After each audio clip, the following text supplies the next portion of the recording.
Hey,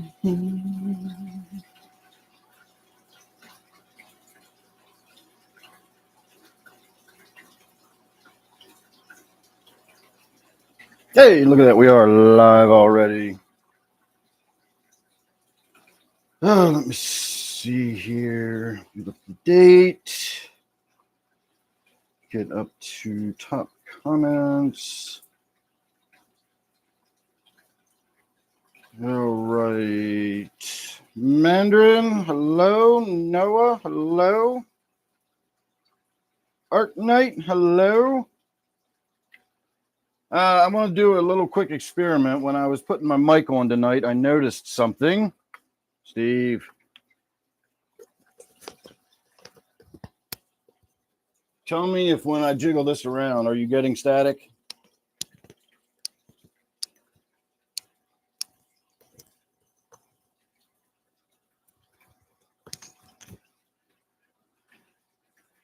If my suspicions are correct, you should have got a lot of static when I did that. It feels like the wire, right where the wires go into the mic piece, it feels really loose and bendy right there, almost like one of the wires is broken and it's not making good contact.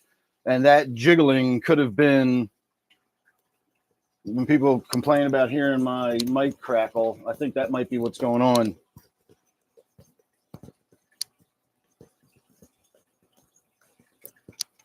All right, then, if that's not what's doing it, then it's just nothing I can do about it. It's got nothing to do with me because all my mics are plugged in properly. And every time somebody complains about it, I always check and they're always plugged in.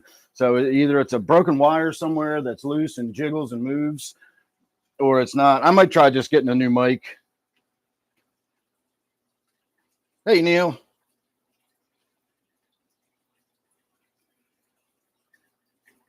Well, I want to determine if that's it. Once I figure out what it is, I can just replace it or correct it or whatever. If it's out of my hands, then there's nothing I can do about it.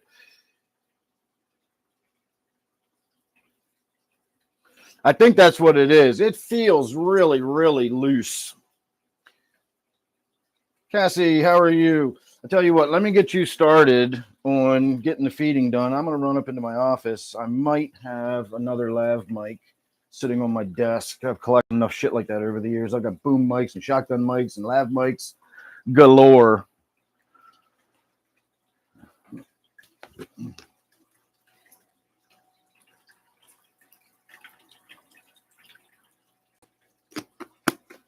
All right, you enjoy the fishies, and I will be right back. I might even have another mic down here somewhere.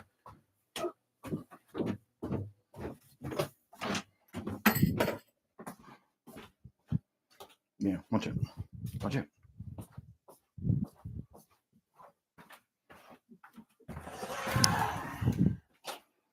All right, let's start rummaging through my desk. That's an adapter for a mic.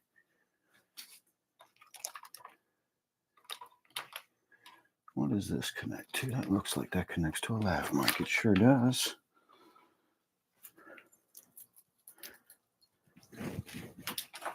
All right, let's see how this one works.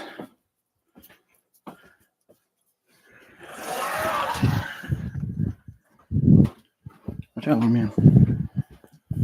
Watch out fast, Jesse.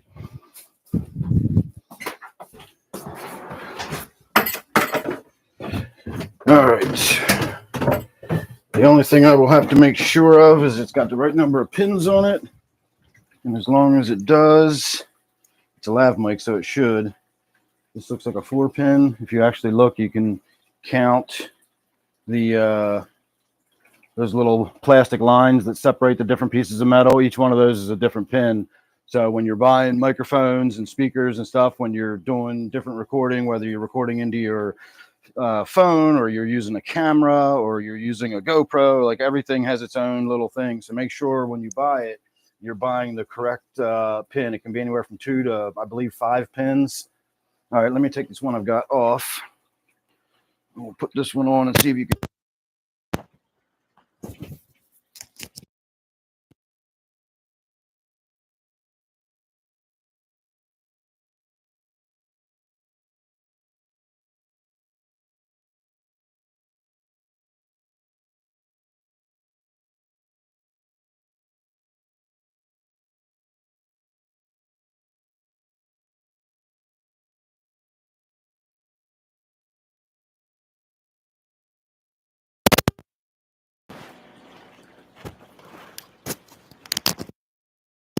All right, can you hear me now?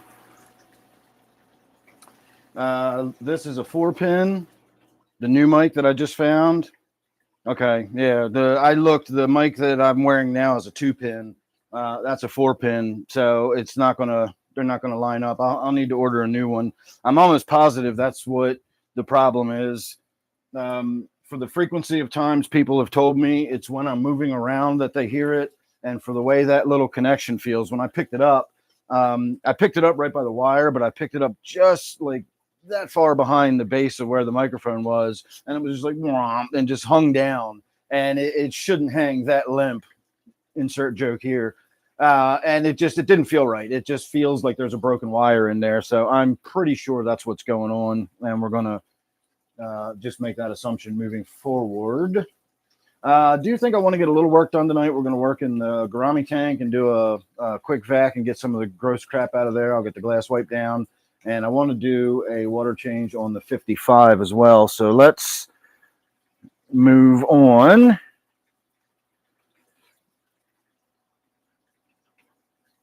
We'll get to the. I was trying to get caught up on comments. Let's have a look at the fancy goldfish, and in the meantime I'll get the hose out and stick it in the 55. We'll do that one first because I'm not going to be in there doing a lot of vacuuming or anything. I'm just going to let it drain and then refill it.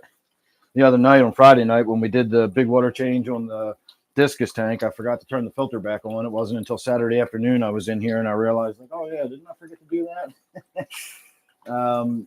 Tomorrow is the anniversary. Tomorrow makes 1 year to the day that I did a filter change in any of the canister filters that are still standing down here. There's 3 of them that are still running and have been running without a change for a year. So possibly get down here tomorrow and do that. It depends on how I feel. I don't think I have any work to get caught up on tomorrow, so I'll have the time. And I do believe it's supposed to rain tomorrow too, so I'll not be out on the water in the kayak if that's the case. Kept thinking this year that the reservoir was not as full as I was expecting to see it. And if you're a viewer from back a few months ago, you'll remember me talking about how I was out on the reservoir so early this year. Normally when I go out on the reservoir first thing in the season, it's full. It's as topped off as it can be. But that's usually not till sometime in late May that I usually get down there when the weather starts warming up, seriously warming up. This year I got out there at the first sign of a warm day after the season started. And so far the water level is still going down. It's down about 3 feet now. And I kept saying that maybe it's just because, normally when I don't get out here till May, maybe it's the April showers will, all that rain we get in April is what fills it up. And that's why it's always full when I come out in May. Well, it's May and it's just getting lower and lower. We didn't get no damn April showers last month. We hardly got any rain last month. So hopefully we'll get a lot of rain coming up soon and it'll top the reservoir back off. I hate going out there paddling when the water level's like way down and it's just a big rocky shoreline all the way up to where the trees are, and you have nowhere to go except just sit out in open water. That's no fun. All right, we're still working on that Poochie Love.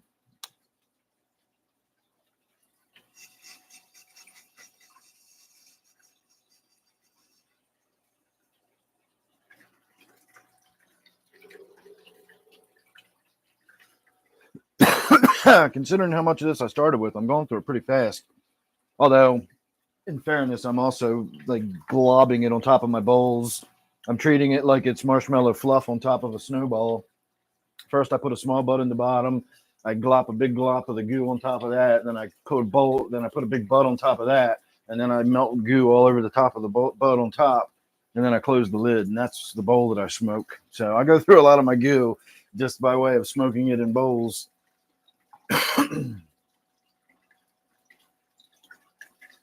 We've had off and on rain, but not rain.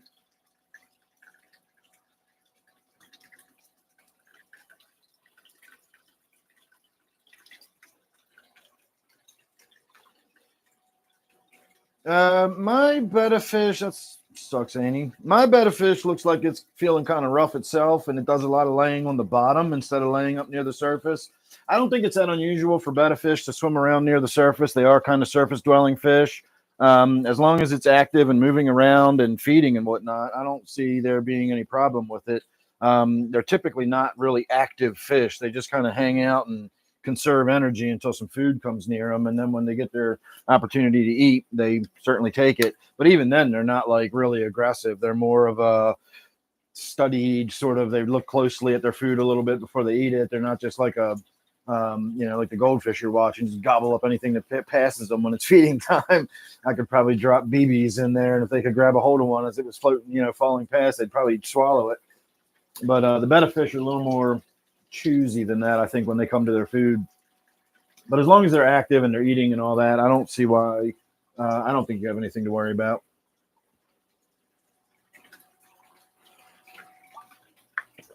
All right, that was the last of me coffee. All right, let me get that hose and throw it in the 55, and we'll get started on that while you guys enjoy the goldfish for a few.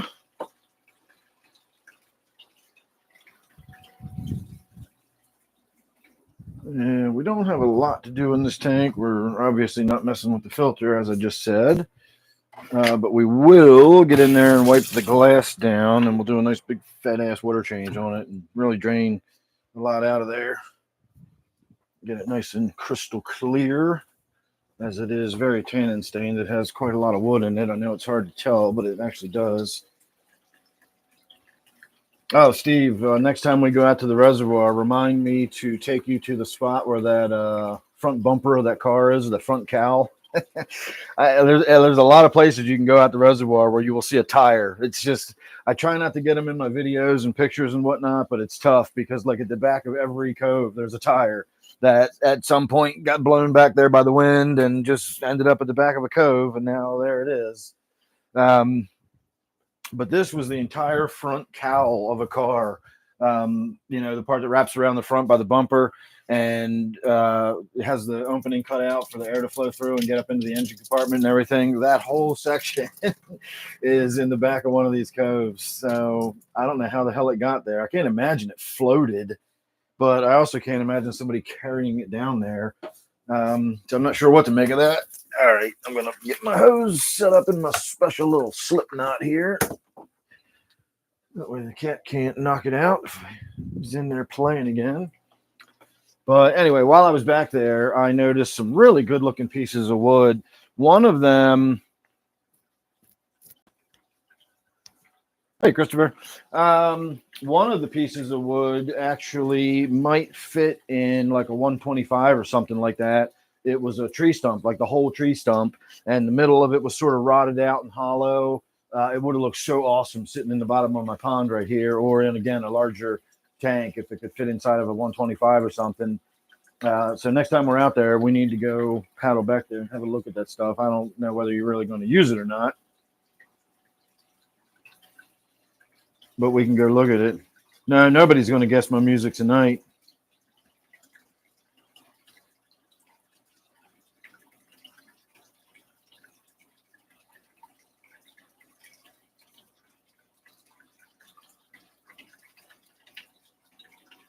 He swims sideways? Well, you didn't say that at first. I don't know about the swimming sideways thing. That doesn't sound right.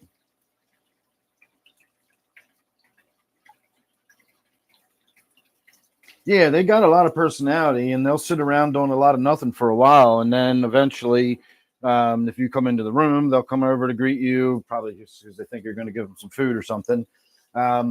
But that's why I'm a little concerned about my betta fish upstairs. He doesn't do that anymore. When I walk in the room, like he's like in his, tank somewhere, but I can't find him. He's like in the plants, or he's lying on the bottom somewhere where I can't see him, and he never gets up and greets me anymore. He does still eat when I put food in the tank. He kind of swims up to it. The other day I was saying it looked like his swim bladder was maybe having issues, like he wasn't able to get up off the bottom. And yesterday I saw him swimming around in the water column like he was perfectly able to. He wasn't struggling at all. And then today I saw him down on the bottom again. So I'm not sure what's going on with him. He may just be getting old and passing. Again, 2 years is not unusual for a betta fish, and I've had him about that long probably. Janice, Damn it, Janice. Where have you been? I assumed you had just wandered away and got lost. Robert.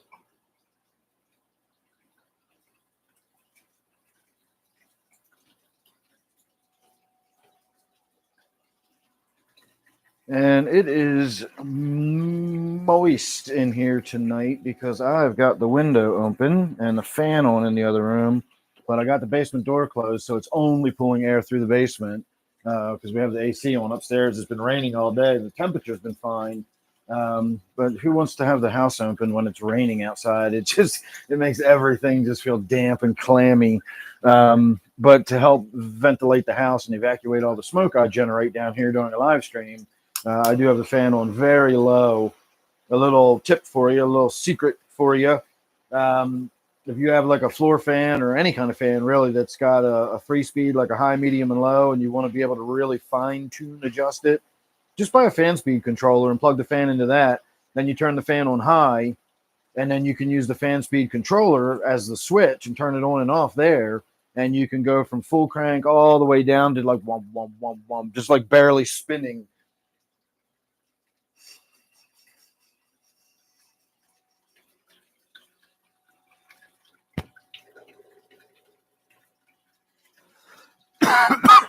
So I have it just a little bit faster than the barely spinning, but it is pulling air gently out of the room and through the basement. And I got an open window over there that's allowing fresh air to come in from outside. And it is fresh, all right. It's moist. I've had my Betta fish a couple of years now, maybe almost 2 years, maybe not quite.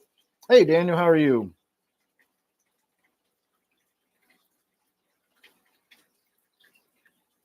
It's possible, maybe there is something wrong with the fish, but a lot of times fish will live with oddities for a long time, or at least a fairly long time, relatively speaking. You could try doing some medication if you wanted. Maybe try some Canaplex or a broad spectrum antibiotic. If you're just, taking pot shots in the dark, that's a fairly good one to start with. It doesn't sound like it's got anything external. So like malachite green or an IC-X or something probably wouldn't have a significant impact. But you could try giving it a dose of antibiotics and seeing if maybe it doesn't have some issue. Maybe it is having a swim bladder issue or something, or a bacterial infection, and it's causing it to swim funny. It's possible, and it certainly won't hurt to treat it with the antibiotics.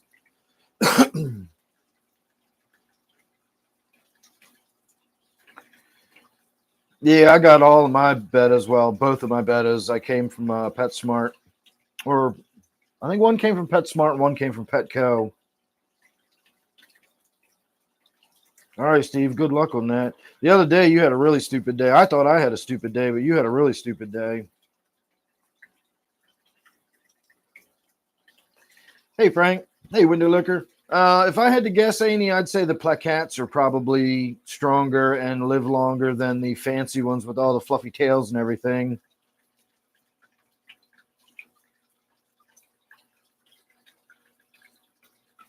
Your mom's keeping you busy. That's what it is.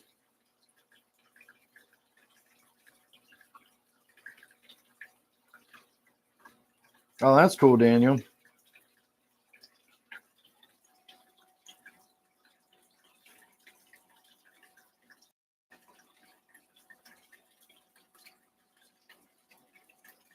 Yeah, I've probably got some tannins in my Betta tank down here. I got a big old piece of wood in there that I collected myself.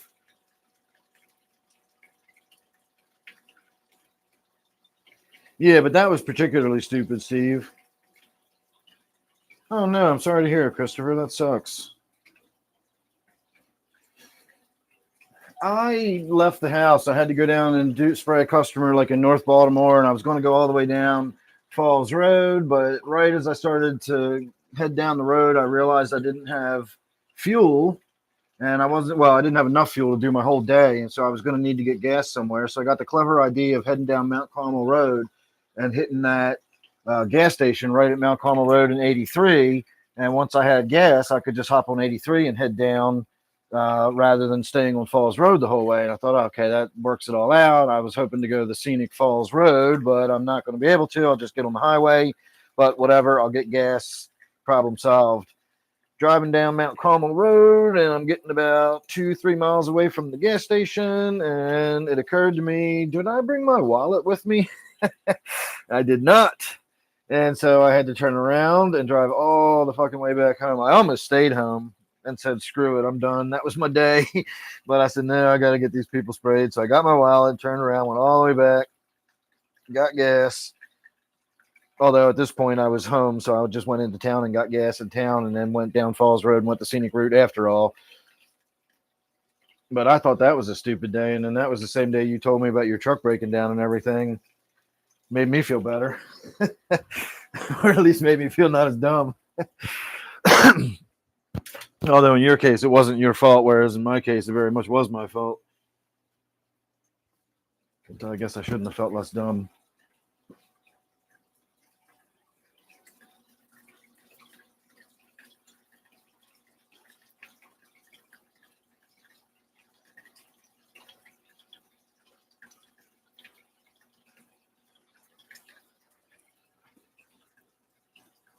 Yeah, some of those PetSmart Bettas are not cheap, though. I think the one I got was $15. I think my plaquette was $15, and the other one was like $8 or something. They're not really expensive. Like, I'm sure you can find some really expensive ones if you depending on where you go. But they're not necessarily cheap at the damn Petco or PetSmart either. All right, let's start. We haven't thrown Vibra Bites in this tank for a while, so let's throw some of them in there. And that original Gambusia, my never dying zombie Gambusia, is still in there kicking.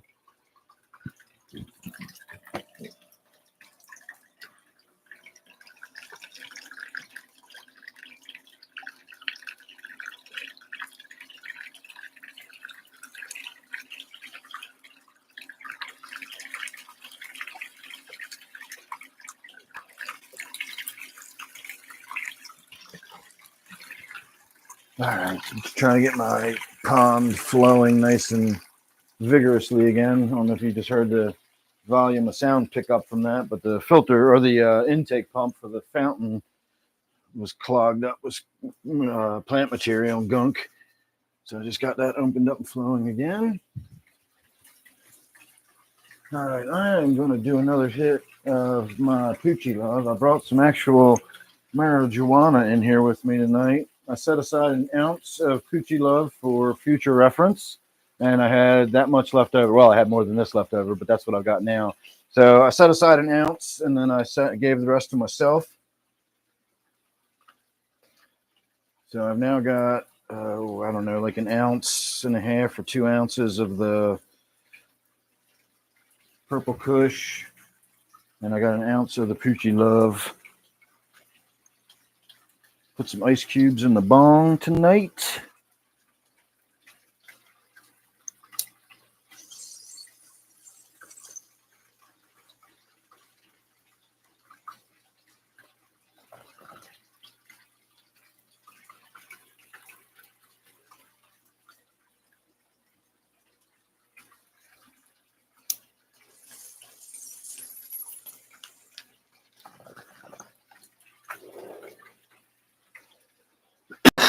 I shouldn't have gone for that second one. I always do, damn it. I'm tempted by that siren call of the little bit of green I can see on the corner somewhere, the burnt up crust in the middle. And for some reason, I think it's worth going back in for that little bit of green that I can see there. It's not completely burnt up. I can hit it again every time, even though I know what I'm doing. I was saying to Steve the other day, I think it was Steve I was talking to, people will often say, well, the burnt hand teaches best, or, well, you might as well just let them touch the stove and get it over with. That way they'll learn. In my experience, I can touch that stove a lot of fucking times and always think next time I'll do it differently. I'll figure out a way to touch that stove without getting burned.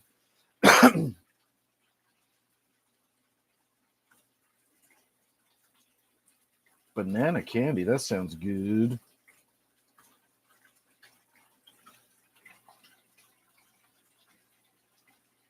I like the taste of the old bananas better than the new ones.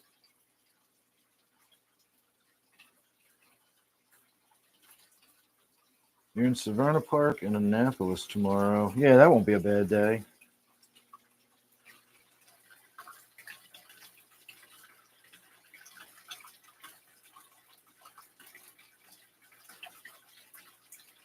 Oh, that's a bummer, Christopher. I'm sorry to hear it.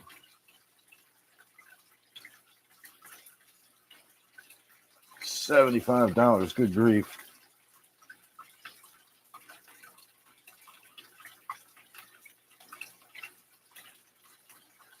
Super giant bettas. I've seen pictures of the giant bettas. I've never actually seen one though, but they're pretty cool. I was thinking today, I was wondering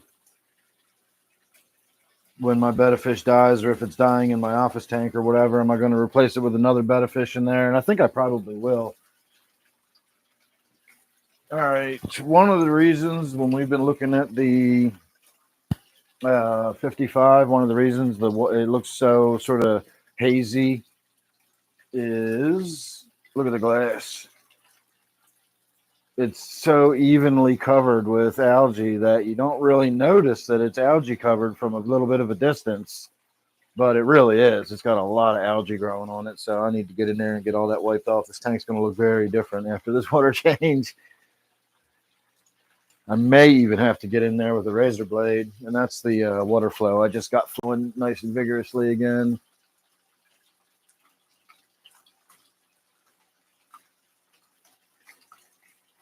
Holy crap. I wonder if they're okay, because that's upside down. Somebody capsized. I wonder how the hell that happened. It's probably when I stuck my arm in there.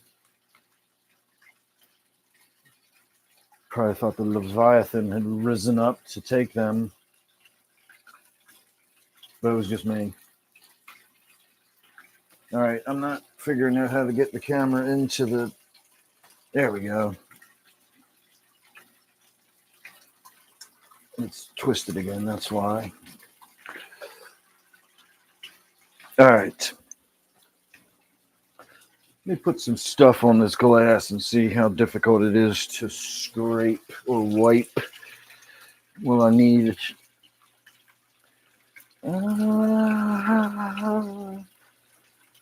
I'm just going to get a razor blade. I think I could probably do it without the razor blade, but I think it's just going to be easier with the razor blade. I bought a box of 100 about 10 years ago, and I still haven't gone through them.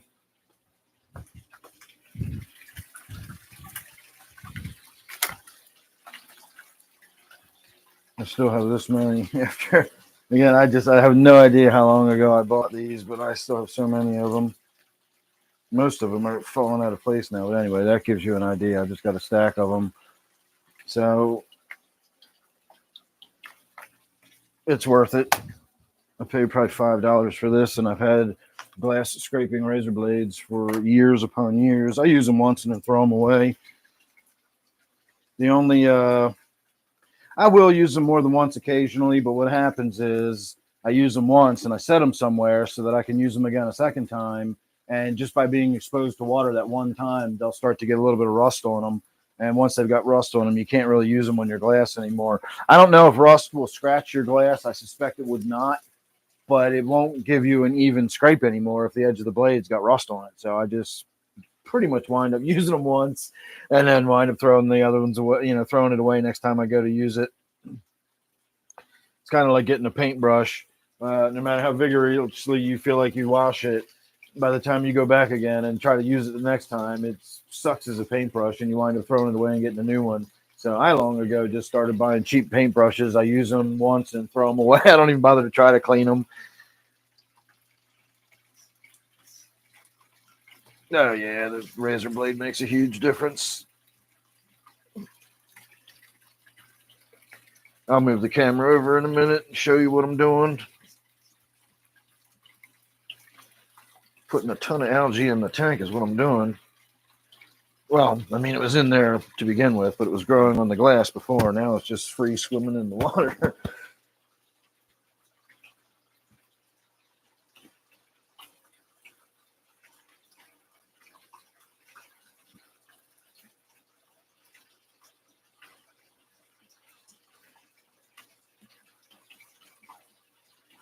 Yeah, this is a lot easier than the I was using the polyester filter material, but this razor blade material is doing a much, much better job. All right, I'm just going to do half while I'm standing here, and then I'll move the camera, and I'll do the other half.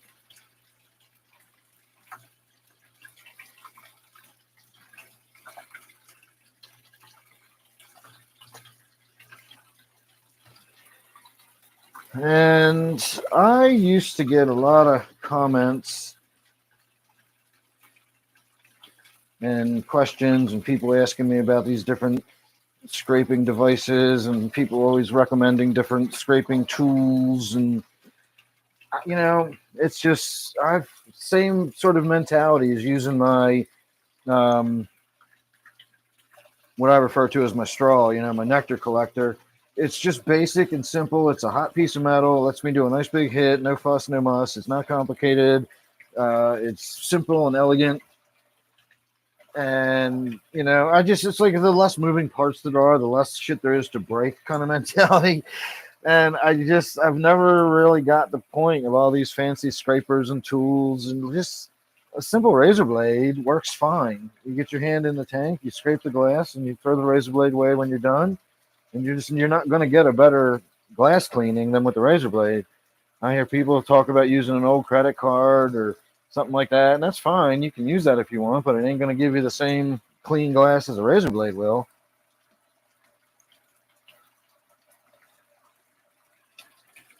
All right, let me give you guys a little bit of a both sides look here. Turn that light on. All right, come around and have a look at this. I still got the bucket on the floor in front of the tank from when I did the water change the other day. But you can definitely see the difference between the one side and the other, where I have scraped and where I have not. All right, I think you can probably stay right there. Let me move this stupid bucket before I trip over it anymore. For now, I'm just going to move it right to here.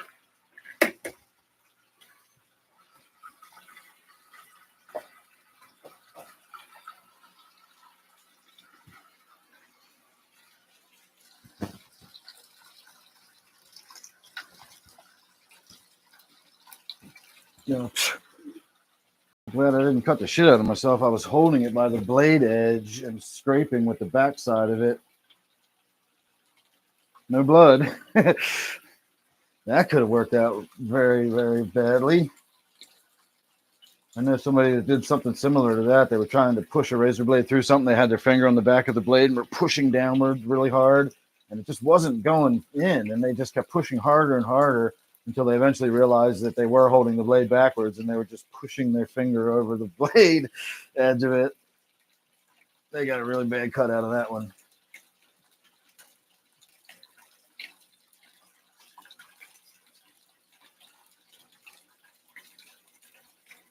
I wasn't pushing on the blade edge, but I was holding the blade edge.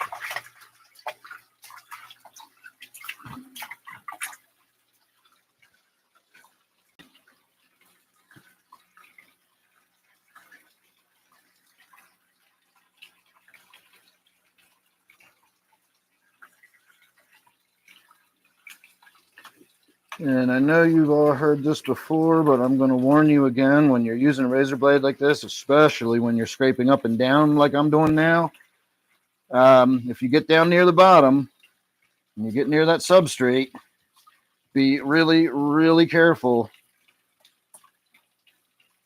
about scratching your glass. And give me a minute here and I'll show you what I'm talking about. So what happens is you go down the edge of the glass with the razor blade at an angle, and then when you get to the bottom, a little bit of water causes just the tiniest bits of sand to swirl around in front of that, and then that sand gets between the razor blade and the glass, and when you bring it back up, it will score your glass. So if you're using a razor blade and scraping down to the glass, then do down and then up and away. Don't drag it back up the glass. Go down and then away from the glass and bring it back up. I don't always do that, but I'm very aware of what I'm doing, and I try to pay close attention to how, close to the bottom I'm getting and that sort of thing. But if you really want to be sure you're not going to scrape your glass, just don't do the upstroke with the razor blade if you've gone all the way down to where the substrate is. I'm going to try to get in front of these plants as best I can.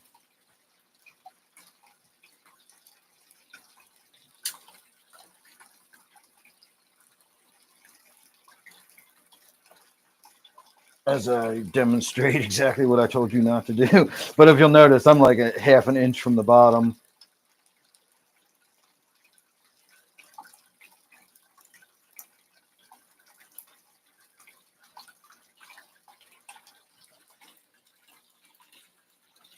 All right, I think that's it. And we can probably turn the water flow around and start filling it back up at this point. I think we're probably good to go. Let me set that razor blade down here so I can forget about it and it can rust. Actually, I want to prop it up somewhere so that it dries off a little bit.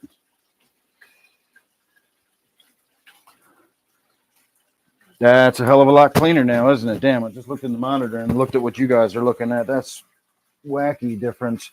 Oh, while I got a little tiny bit of ice left, we're going to do one more bong hit of the Poochie Love.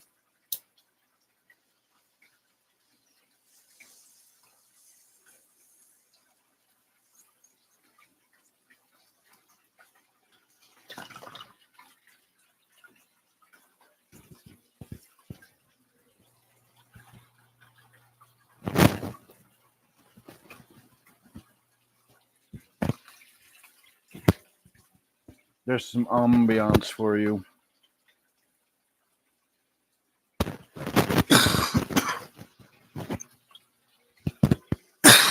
All right, let's go reverse that water flow.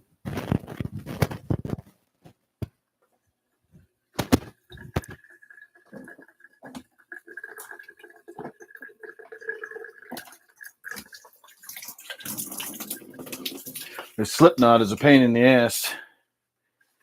And you know what's going to happen, don't you? I'm going to do it every time for a while. I'm going to get tired of it. The threat of him pulling, I'm going to get to thinking, man, after 10 years, and now that I'm aware of it, and, I'll be fine. And before you know it, I'm not going to bother with that stupid slip knot anymore. And that's when the cat's going to get me again. Complacency, people. It gets you every time. All right, while that's starting to fill back up, let us move it back this way, and we'll now get the 40.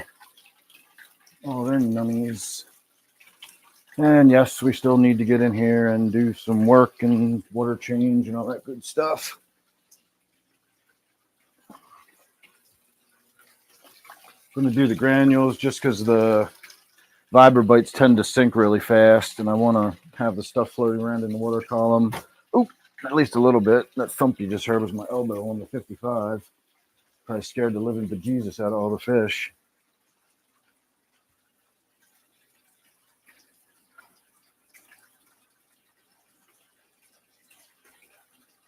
Oh, right. Forgot to do the music. And figure out where I was and get caught up on comment. Hey, King. There's quite a few little creeks around. If you look at the map, I can't think of any by name.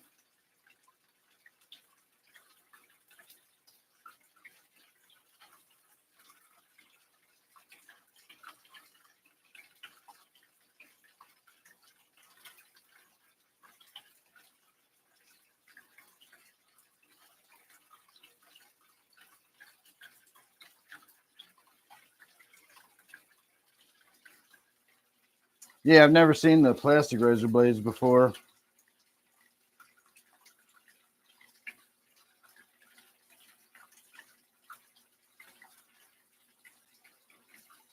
Yeah, metal scraper would work. Like if you got a window scraper or something for scraping putty and painting off a glass, those work fine, yeah.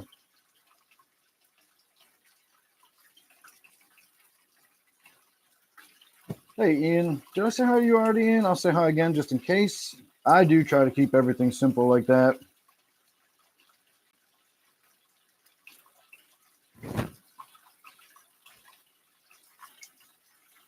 steel wool would be good for algae. I would imagine it would. I probably did miss a spot. Hey, Mary.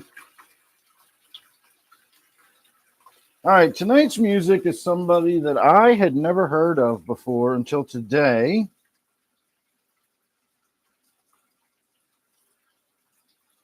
I did blow smoke into the tank, and it's not going to hurt it in any way, shape, or form. My tank's just fine. My neighbor was listening to something today, and my wife came in from the mulch pile and said Al next door was grooving out. And we went out in the yard and we were listening, trying to figure out what he was listening to, and I couldn't peg it. It was clearly some 70s rock or something, because that's mostly all he listens to. And all we could kind of get was the bass line kind of coming through his garage doors. So I texted him, he told me, and I was listening to them tonight. And I don't really know anything about them. Again, I've never heard of them. It was a band that got started in London in 1965, if I remember correctly. I read the Wikipedia. The best hint I could give them would be that this band is what you could probably think of as the precursor to Foghat, or the proto Foghat.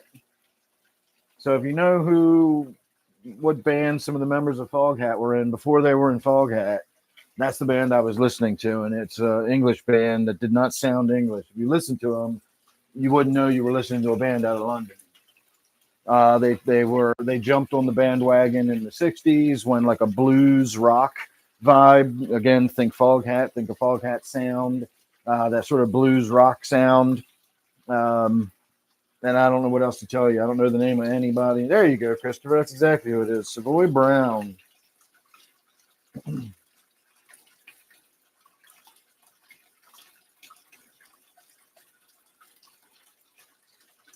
So there you go, everybody. Christopher won tonight's music round. They were pretty groovy. I was digging it. Hey, Quaz, how are you?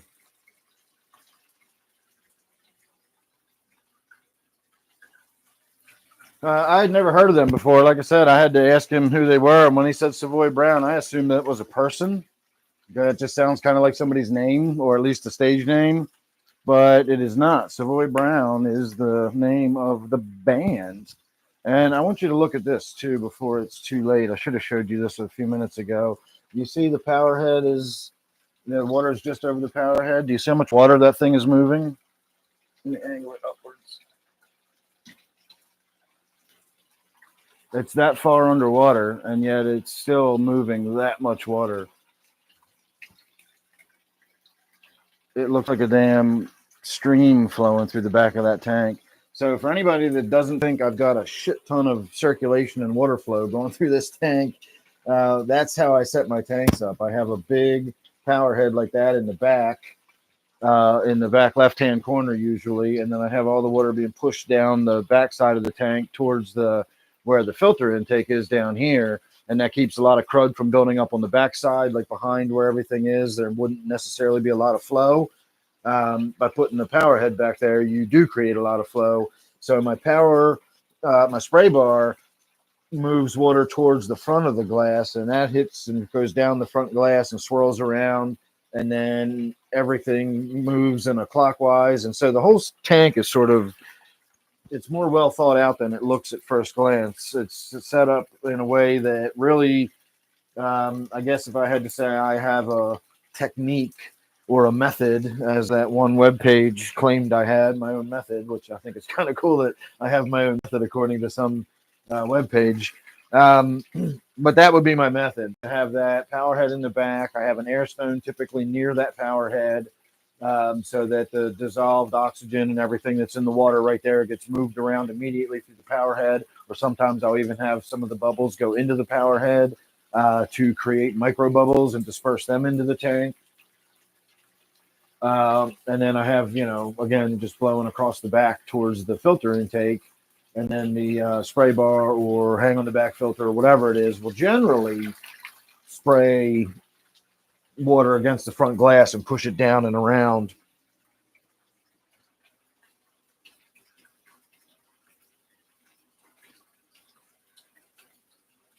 Well, yeah, until I said anything about Foghat, I didn't really give much of any kind of clue. And again, I didn't know a whole lot about the band. I just read a quick line or two from Wikipedia while I was getting ready, just so I got some idea what to say. And that's when I found I was like, oh, that's a couple of these guys went and formed Foghat afterwards. Interesting.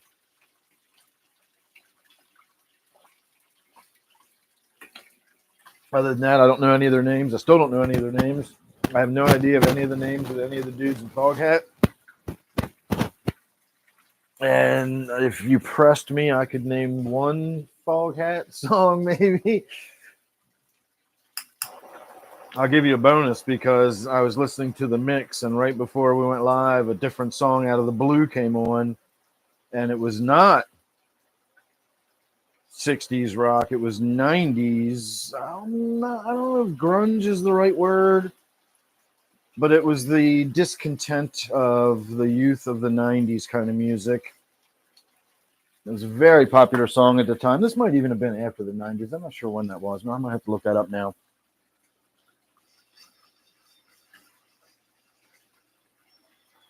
Oh, no, it was popular when I lived in Florida. It had to have been the 90s. That was the early 90s.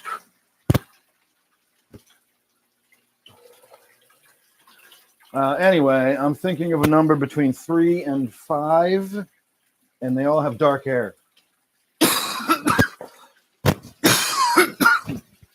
That ought to be a good enough clue for you. Dave. You didn't drop in with the traditional sandbag stop signs?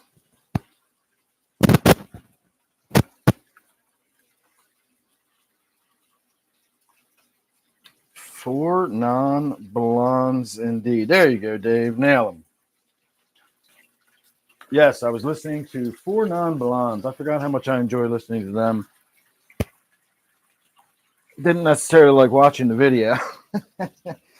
I've always been one that doesn't want to watch the videos of the bands, because especially back in the day when the video was just the band, and before people really understood what a video could be.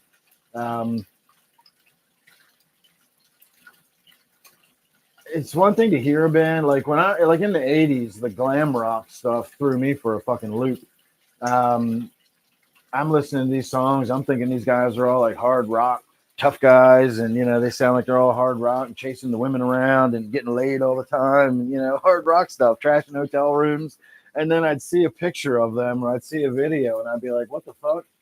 That's more makeup than like every woman I know put together wears. And they go through 4 cans of hairspray, and they got sequins all over them. Like, what the fuck is this, a Liberace drag show? What the fuck am I watching? I mean, that's fine. I got no problem with that. But the juxtaposition from what I was expecting to see to what these rockers actually looked like, no. I don't want to look at these guys. They look like freaks. Look like a bunch of clowns with all that makeup on. Now, obviously, Twisted Sister, that was the performance art aspect of it. So Twisted Sister gets a pass. That was sort of the point. But yeah, I'd rather just listen to the music and not know what they look like.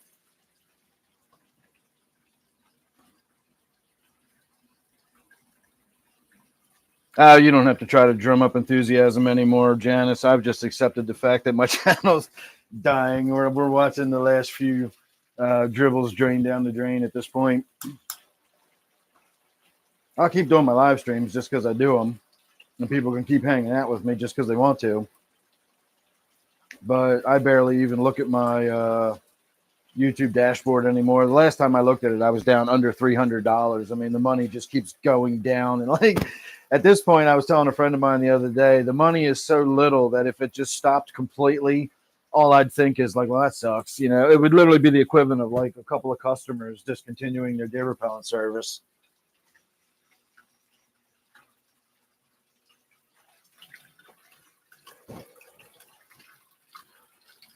A couple of years ago, if YouTube vanished, it would have sucked. It would have been, a third of my income just went away. But it's gone now. It's a third of my income did go away. At this point, like I said, if YouTube just vanished, you'd be like, that was, that's some gas I could have used, but whatever. Man, this tank looks so clear now that we've got the glass clean. And I've also got the, we're getting more rain. I hope so. We need it. My poop on a goldfish. Is it long and stringy?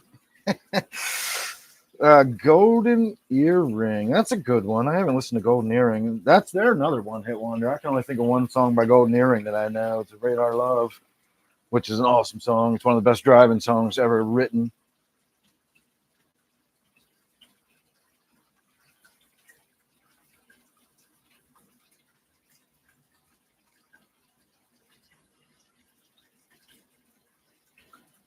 It's even more than that, Mary. The chemicals that get people high that's in marijuana isn't water soluble. So I could pour my bong water into the tank and it's not going to do anything to the fish. There's no THC in bong water. Anybody that thinks they get super high after they drink the bong water is fucking lying to you.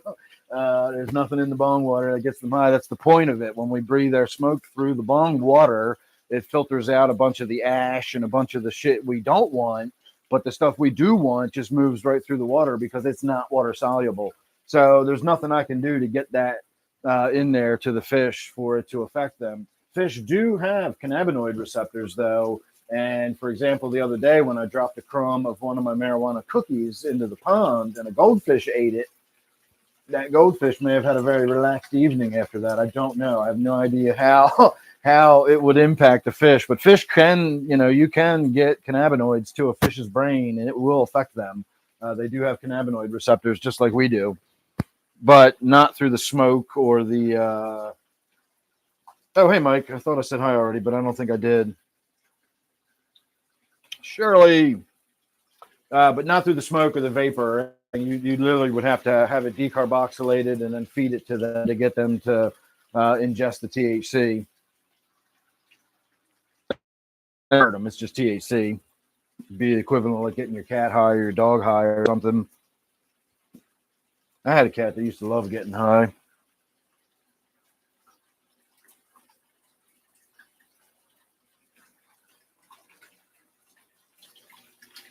Or at least he sure as hell seemed like he loved it. If that cat could talk, he probably would have said, like, bro, you skipped me in the rotation. Damn cat. All right, you're going to continue looking at the tank you're looking at for a few more minutes. We're up to about like an inch left to go in 55, so I want to get that taken care of and done. We'll start working on the gourami tank at that point, and we can then get the 55 fed. I got time for one more dab before we do the switcheroo with the water hose.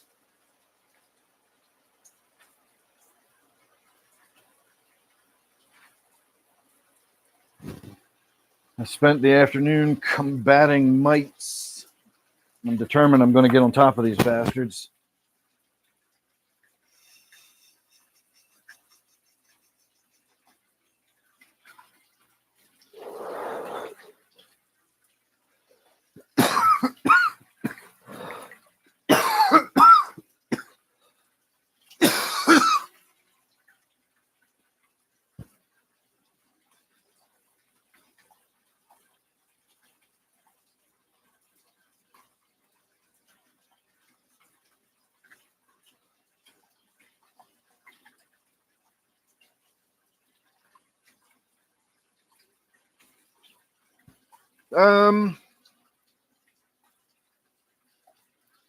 If I dissolved it in the water, I'm not sure what you mean by dissolving it in the water. It's not water soluble, so there's nothing I can really dissolve into the water.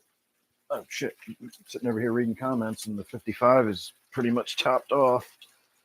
So out of the 55 and into the gourami tank. And as long as I keep the air bubble out of it, we can just go ahead and reverse polarity, and we'll get the gourami tank draining. Let me go and do that. And I think I'm already going to skip the whole slip knot.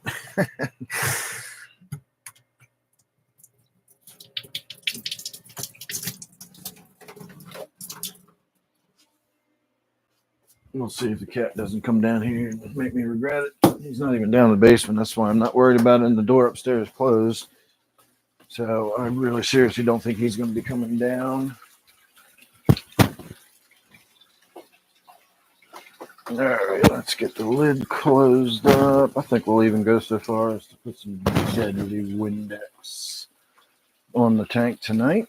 All right, let me move this bucket out of your way. More importantly, let me move it out of my way. Now, that's the bucket that needs to get dumped outside because it's got a million pounds of Java moss in it, and I don't want to try to dump that down my toilet. I don't mind dumping some down the toilet, but that's getting a little egregious.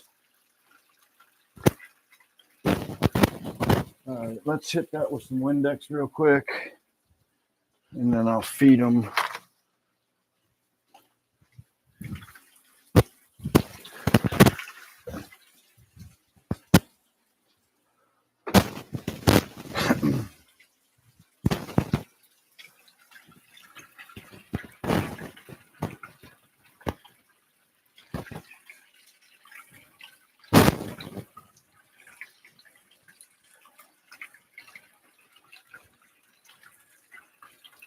Oh no, I knocked the link off the shelf. Where'd he go? Oh, there he is. All right. Filter is back on. Link is back in his spot on the shelf. You are looking at a nice, beautiful, clean tank. Now we're going to feed it with some granules. Everybody should come on over when I feed it.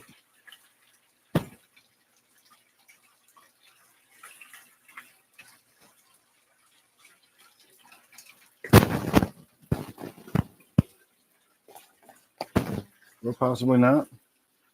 Make a liar out of me, you stupid fish. Yeah, once they figure out it's in there, they will. Ripples is a water-soluble product. Well, if it is a water-soluble product, I would imagine it would affect the fish. Oh, I just realized I said bucket without saying Dear Liza afterwards. What's wrong with me? All right, Janice, hang on half a second here. I will turn it back on. And we'll have a look at the pond.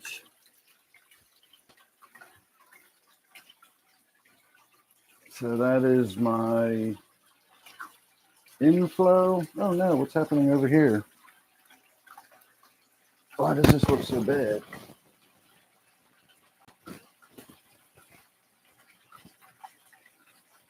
It looks all dried up like its roots aren't getting any water, and it certainly should be where I've got it stuffed. I don't know, I'll have to keep my eye on that. So that's new, this is new, this is doing really well. You can see all the koi at the other end waiting, thinking they're going to get fed again, but they're not.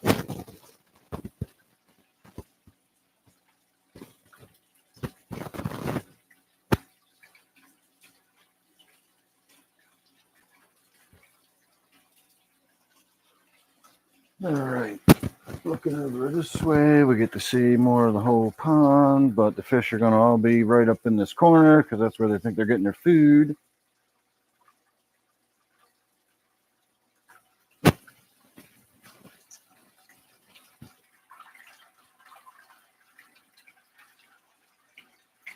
I think I have 4 koi. You can see the 3. No, there's 4 of the big ones, the white and yellow. And then there's one in there that's like a dark color. And then he's got like yellow eyebrows or gold colored eyebrows and some gold colored markings on him. And he's about half the size of these big ones. And I don't see him, but he's a koi too, wherever the hell he is. But I've got a bunch of goldfish. I've got a bunch of live bears. I've got some minnows from a local reservoir. I've got, I don't know if you can see that redfish swimming around right there, kind of down in the shadows, that really dark redfish. That's a cherry barb. I had some rosy neon barbs. I think they might all be gone. I don't know if I've got any of the rosy neon barbs left.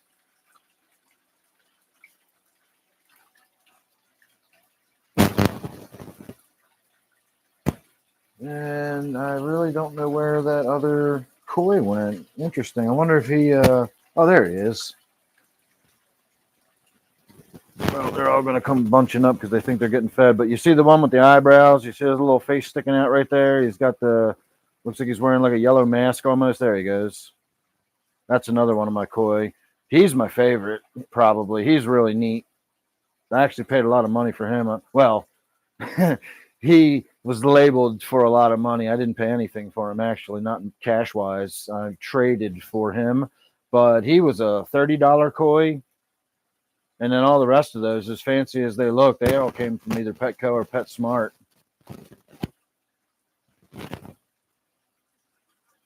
Man, they're grubby little buggers, aren't they?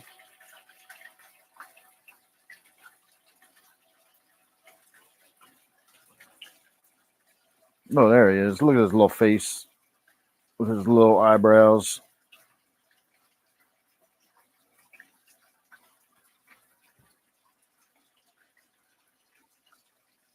All right, let's get back to feeding the fishes. Get you put back on your perch here. So most of the feeding is probably already done, but you can enjoy looking at that tank for a few minutes. I'll get caught up on some comments.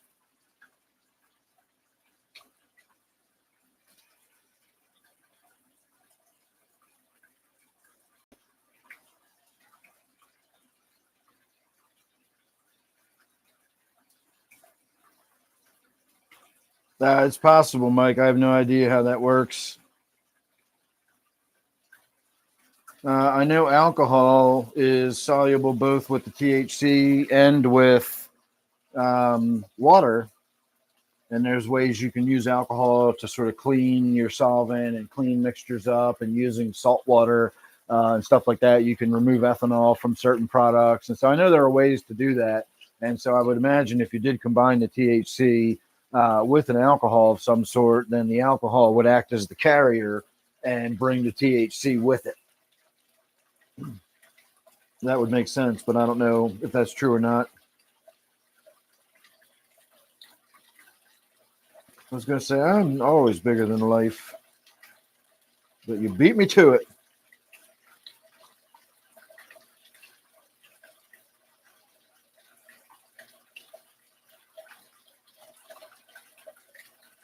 Oh, yeah, edibles are way different than smoke. Hell yeah, you can get a lot in your system really fast.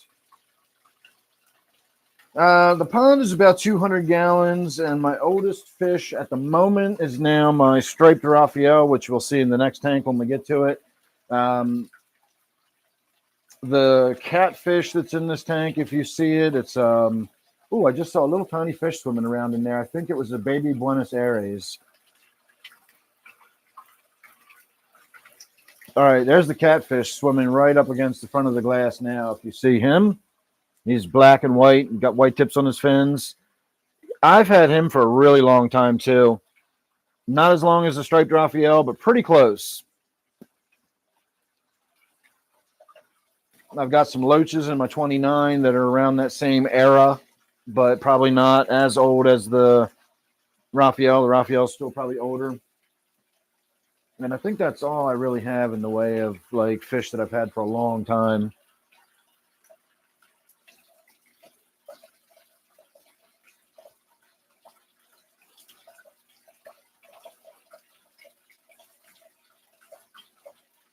It's a powder, not a tincture.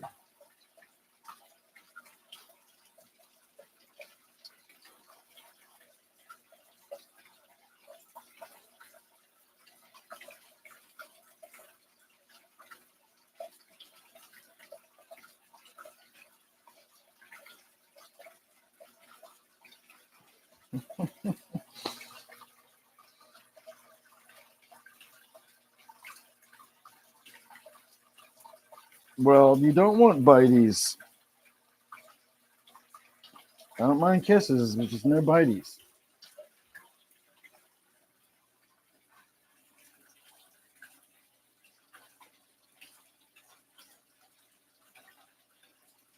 Sorbitol and cannabinoid extract. It's got to be something like that. The same principle. I know, like CBD.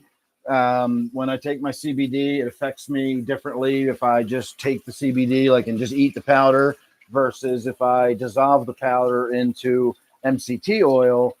MCT oil acts as the carrier, and I digest it differently. It carries it into my system. It takes it across the blood-brain barrier differently. And so I've found that it's just more useful for me to dissolve it and take it like that rather than just eat the raw powder, which is what I used to do. I figured, why waste my time with the dissolving it in oil when I can just take a tiny little scoop of the powder and just put it in my mouth and wash it down with some whatever I'm drinking, you know? But it just doesn't affect me the same as if I dissolve it into the MCT oil. It's because the MCT oil is that carrier oil. So it's got to be something like that is going on. I never took chemistry, so I don't really know the ins and outs of it, but I know stuff like that happens. And so there's got to be a way that it's doing that.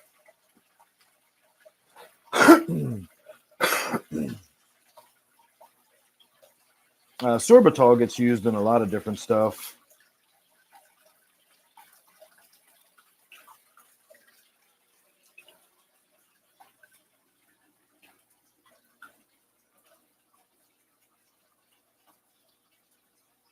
It was the evil eye. I would imagine, yeah, they could absorb some of it through their gills. I know what you meant.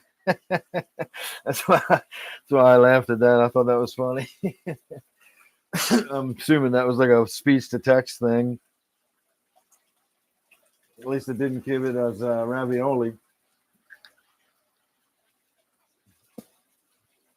I don't know. Like I'm saying, I'm just speculating. Let me look up sorbitol. Sorbitol is probably like one of those binding agents or something like that.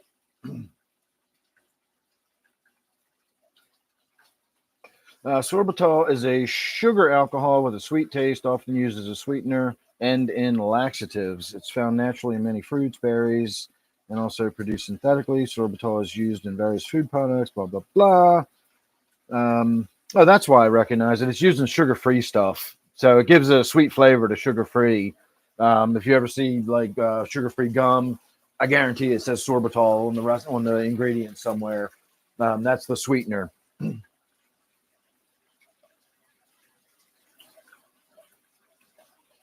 Oh, I believe you, Mike. I'm not saying I don't. I just don't know how it works.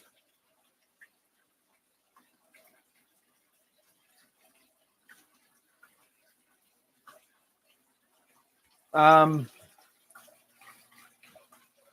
as far as how it would affect the fish and what it would do to them, I'm really not sure. I do know that the fish, again, fish and us are really not that much different, physiologically. They really aren't. And so when you get right down to it, they have the exact same cannabinoid receptors in their brains that we do. They don't have the same kind of brain we do. They don't have the same higher brain functions and, all that sort of thing. But they do have the cannabinoid receptors. And so presumably there's a reason for that. And it would have some impact on them, whether it would make them relaxed or maybe they'd think deep, fishy thoughts about the universe or something. I don't know. I have no idea how it would affect the fish, but theoretically, it should affect them if you can get it into their bloodstream somehow. Again, it is a, they do have the cannabinoid receptors. All right, we're going to try to vac some of this stuff out of here. So let me lift you up and point you down, and you'll get a better view as I try to do this. I should have used my other vac. This is just a gravel vac, so it doesn't have a real ton of siphon on it. But almost all this stuff in here is just loose. All right, that doesn't look like it's even trying to pull that up in there. See how that's all just loose? I've got some seriously low suction on this. Let me go check the other end and make sure I don't already have something stuck in there. Doesn't look like I got anything stuck in this end, like a fish, which is something that happened before.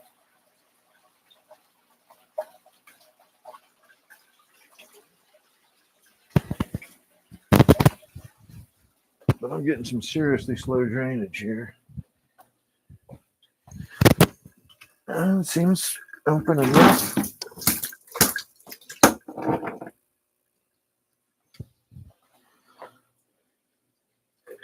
Yeah, the stuff that's coming through is coming through and going straight on out. So it definitely will start eventually clogging up the drain, but right now we're good.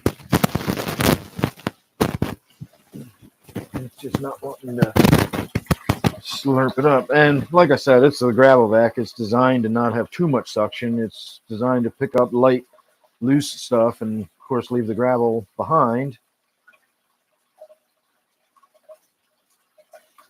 But we actually did get quite a bit of it out of there.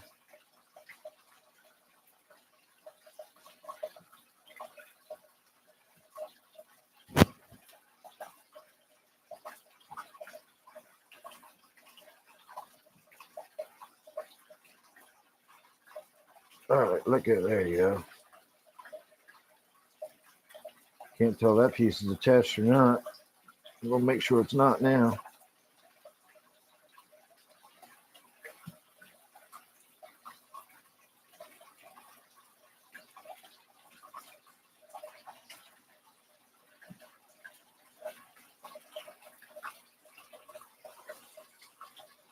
All right, once we get these last little bits that are in the tube sucked up and out of there, we'll get the razor blade back out and we'll get started on cleaning the glass down in this tank. I already used it once, might as well use it again here.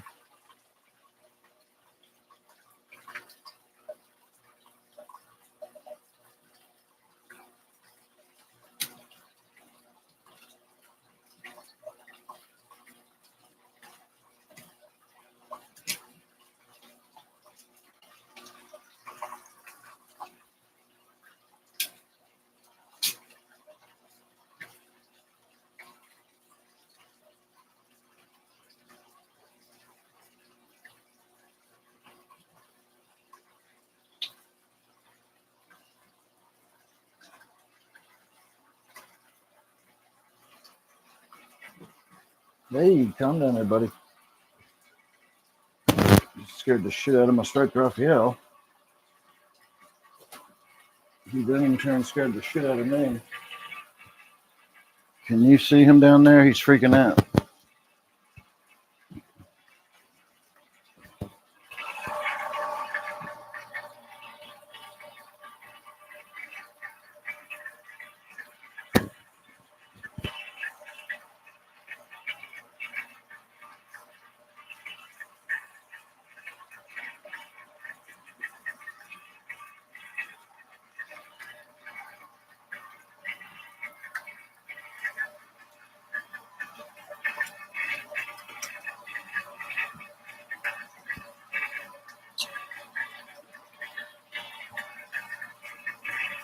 Trying to get a stupid suction cup out of there.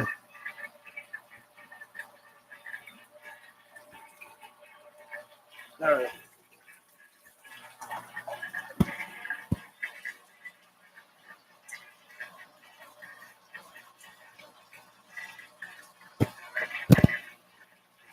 Now let's get this side done. Unfortunately, the Raphael's down this end now, and he's going to be all freaked out again when I start cleaning right in front of his face. So let's try to get up here done first. Oh, there he goes. He's not going to be able to get through there. I don't know. See if he tries it. Oh, I guess he can get through there.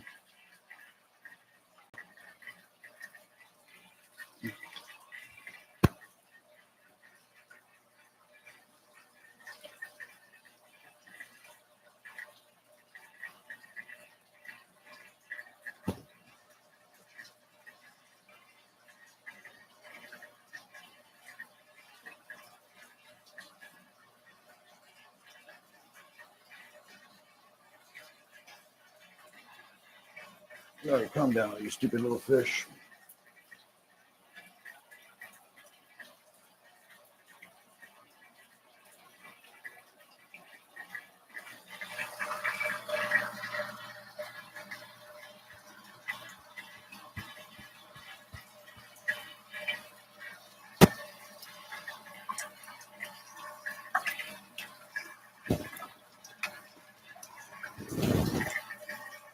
One of the things I don't like about these 55s, they're just so shallow.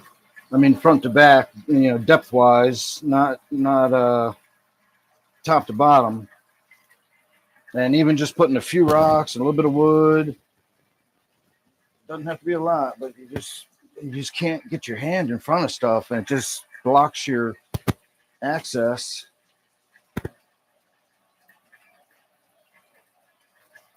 All right, I think that's everything. We're gonna call that good. What's this look like? That looks pretty good to me. All right, let's go reverse the polarity here.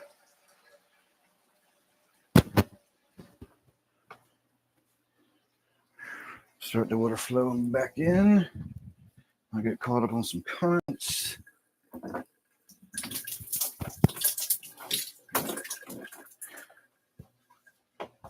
All right. Whew. Looks like work. All right, we are refilling.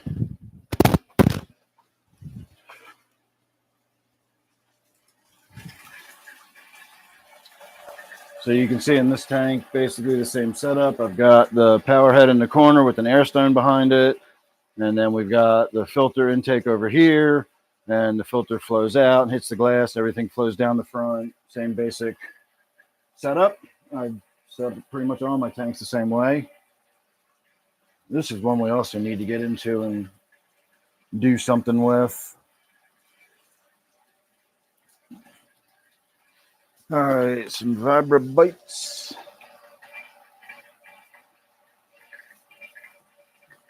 And that's good enough for that one. Look, you can see where the lights are on the hood. They're just warm enough that they're keeping those little spots dry from the moisture down here. My little flower thingy here is about to open up. All right, let me get caught up on a few comments. Eric, no,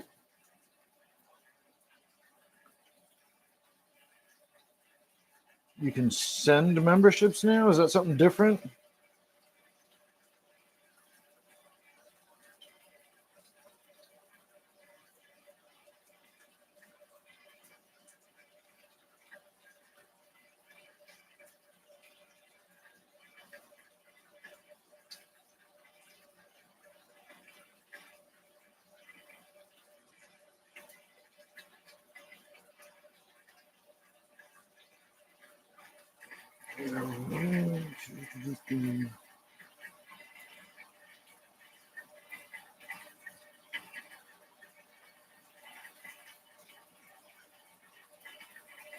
Yeah, the stuff Steve gave me is meant to be dissolved into like tonic water or soda or something like that.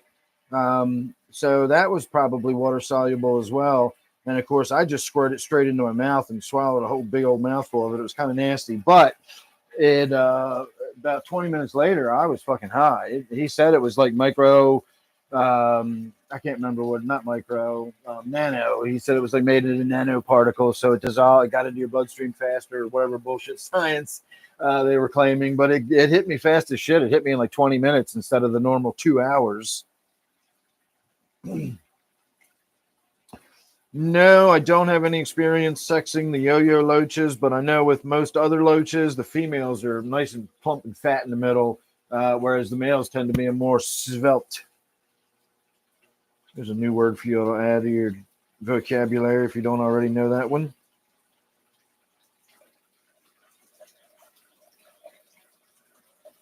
No, commercials should be running as per normal. I don't really have anything to do with that. It is monetized, so then YouTube, sends whatever commercials it's going to do.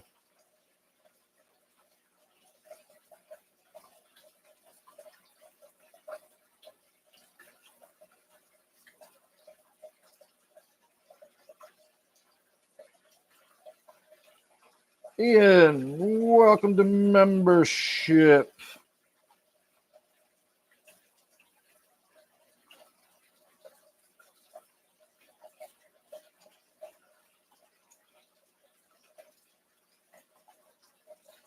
Hey, Eric.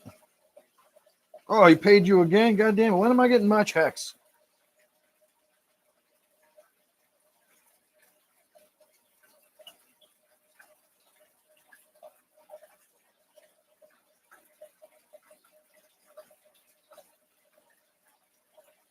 All right, I'm almost caught up, everybody.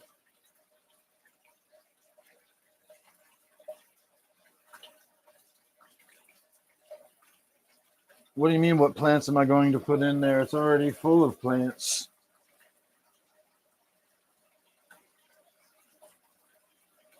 All right, I'm caught up. Somebody can stop sign me.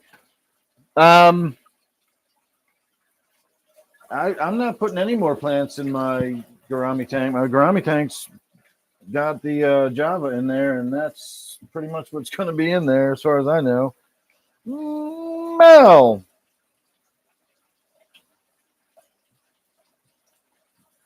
Thank you, Window Liquor.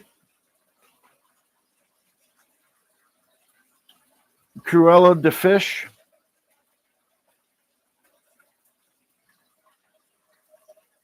Well, we're just about to move on and move away from Cruella de Fish. But since you're here, let's have a quick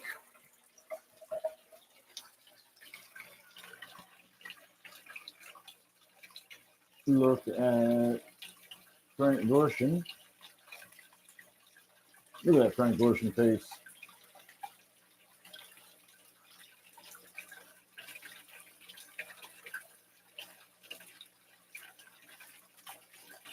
Probably not real happy about the light shining in his face.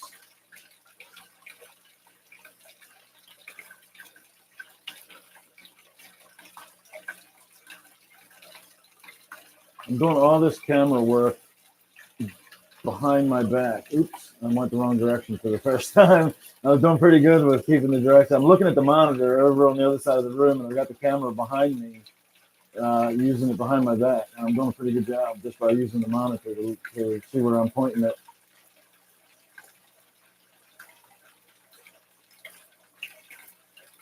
All right, so there's your look at Frank Gorshin. Now, let us behold the insane minnows that are in this tank. The really big one chases the other ones around like crazy. And some people were saying that they thought this was an emerald shiner. And I said I didn't know. I didn't really see a lot of green or anything in them.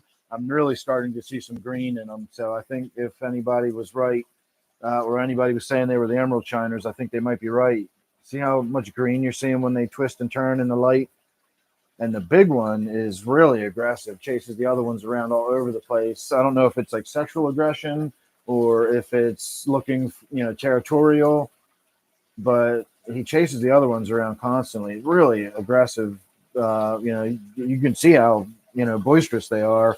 So I still think the discus are a little freaked out by these other fish swimming around the tank, even though the other fish have nothing to do with the discus whatsoever. They don't bother them in any way. I think just their presence. It would be like me being, sitting on a park bench enjoying the afternoon, a bunch of stupid fucking kids all running around screaming and shit. They may not be attacking me necessarily, but I'm not necessarily going to sit on that park bench for very long either, and so something's probably similar is going on with the disc. It's just these crazy fish in there swimming around all over the place like they're on fire all the time. Might be a bit much for the more placid, peaceful discus, because those fish are crazy. Look at them. But they're really pretty now that they're starting to get some size to them. They got the white tips on their fins, and they're starting to get that like emerald green color to them. I just don't know what to do with them yet. I definitely want to keep them, but I'm afraid if I put them in the my other 125, it's just a matter of time before they're out on the floor. These are probably too big to be eaten by now, but they're definitely not too big to jump out of the tank, and that would be my main concern at this point.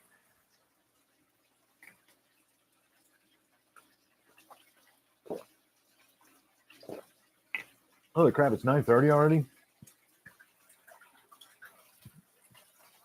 Where does the time go? All right, I'm going to do another dab while we're waiting. Once we get the gourami tank filled back up, I'm going to call it a night as far as the tank work. But we got 2 big tanks completely done. The 55 looks great, and I'm really hoping now that we got the nice fresh water and did that really big water change, they will spawn, and I'll have some more babies in there. I swear I saw a little tiny fish swimming around in the plants, and it looked like it had some red on it, which would mean it would be the Buenos Aires, because really all that's in that tank right now are the diamond tetras and the Buenos Aires. I got a couple of catfish on the bottom, but it's the Synodontis and a clown pleco.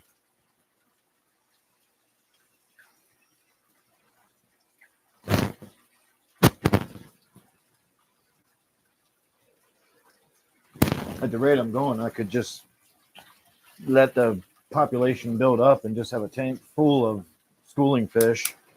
That might be interesting.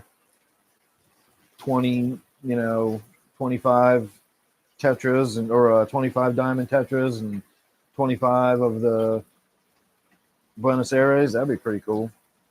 Be a busy ass tank for a 55-gallon tank with 50 fish in it. Oh, but they're only 1 inch long. As long as they're only 1 inch long, you can put 50 of them in there. That's the rule.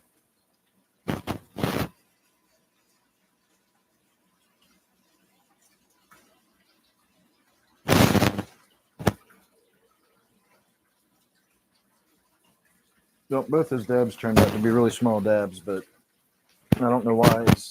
I'm not getting my torch hot enough. Try this one more time. These are supposed to be ridiculously lung-bustingly huge dabs, and they're just not working out that way.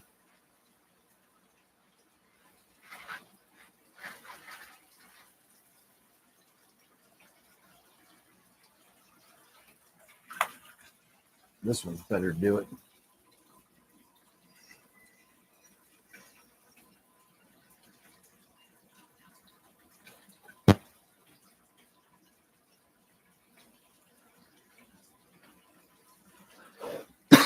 That's much more like it.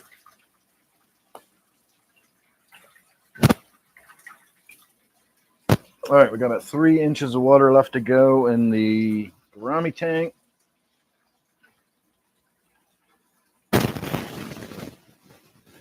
Hey, gamer, how are you this evening?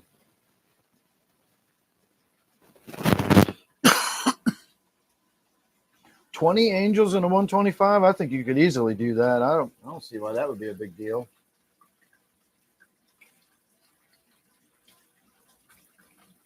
I have 10 silver dollars, if I'm counting correctly. Let me see. They're shuffled around a little bit.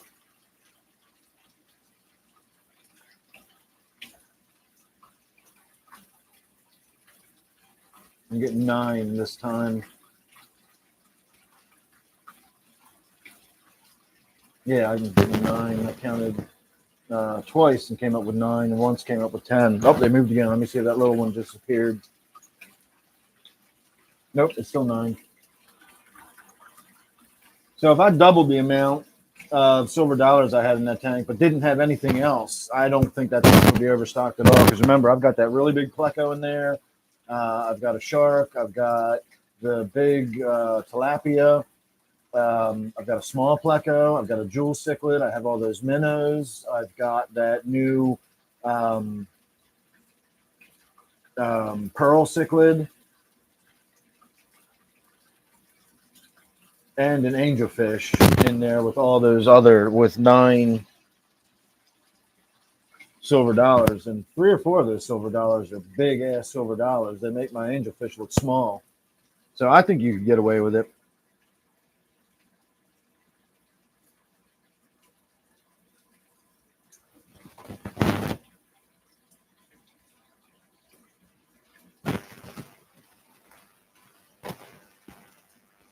They probably will get algae growing on them. I didn't even think about that. That'll be interesting.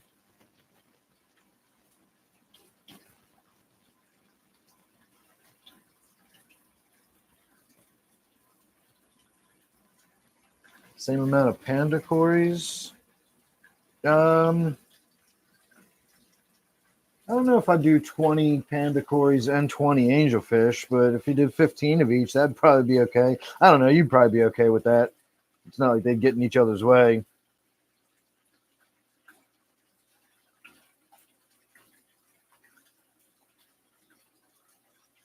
Yeah, I think the 20 angelfish and a 125 would be awesome.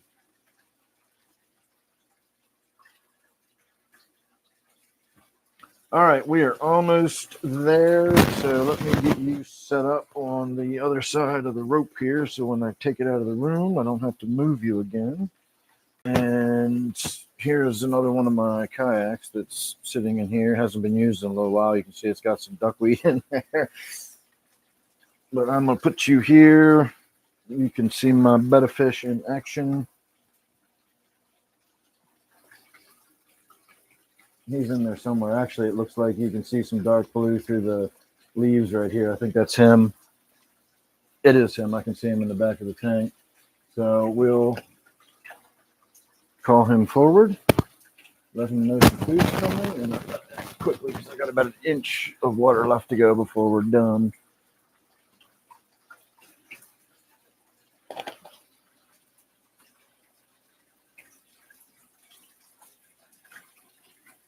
All right, the 29 could use a tiny little bit of top off, but I'm not going to worry about it. I'm just going to let this tank finish filling, and then we're going to take the hose out, put it in the other room, call it done.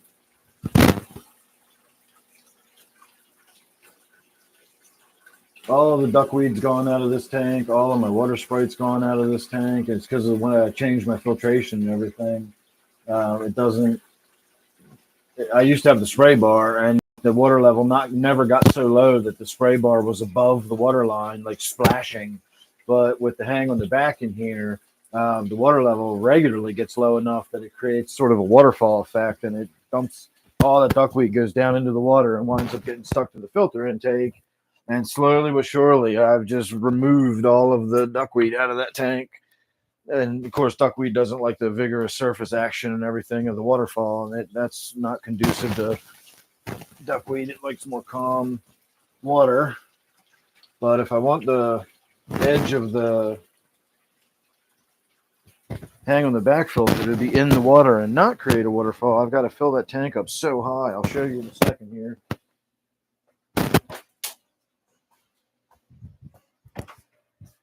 Let me get this hose put away so I don't panic myself later when I see it lying out on the floor or something.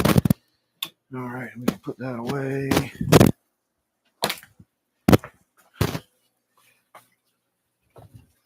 All right, come look at how much water I put in this stupid 55. So just to get the filter up to where it's looking like that, and the water is just flowing right into the tank across the front, it is so high that that piece of wood is actually touching where the bubbles are bubbling. It's in the water. I probably got water coming out the back here. But look how close it is on this end. It's right there.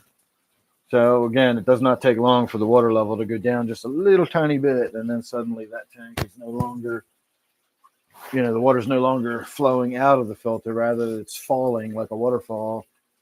So it definitely looks a lot different. And of course, so does that one. That tank looks crazy different now that I've cleaned it. I've been digging watching this one. I keep looking at it, waiting to see that little tiny fish swimming around in there somewhere. I can see some of the small diamonds, so I know they were, born in the tank. There's a couple of smaller Buenos Aires, but it's hard to tell. I don't know if they were born in this tank or not. They're not that small. So I'll have to keep my eyes open. I'd swear I saw a really small fish swimming around in the leaves, and it looked like it had a little glint of red on its tail. And the only thing that would in there that would, meet those qualifications would be that Buenos Aires. I know the diamonds breed in there fairly frequently, so why not Buenos Aires? I don't think that's that much of a stretch to think that might happen. All right, let's throw some food at the discus. We're going to do the Vibra Bites tonight.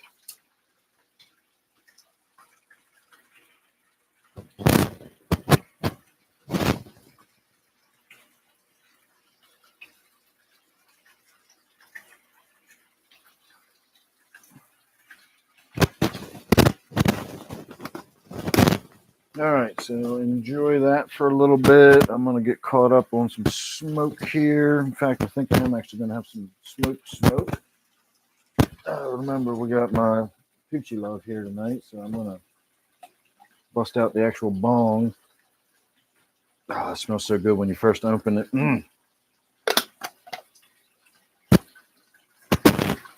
And I'm going to break this bud into 2 bong hits, maybe 3. All right, let's get the old stuff out.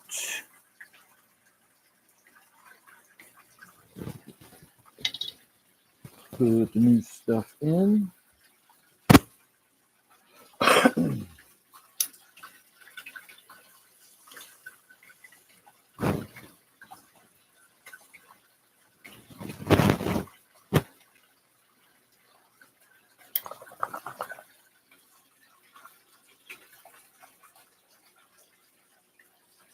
And bong hit.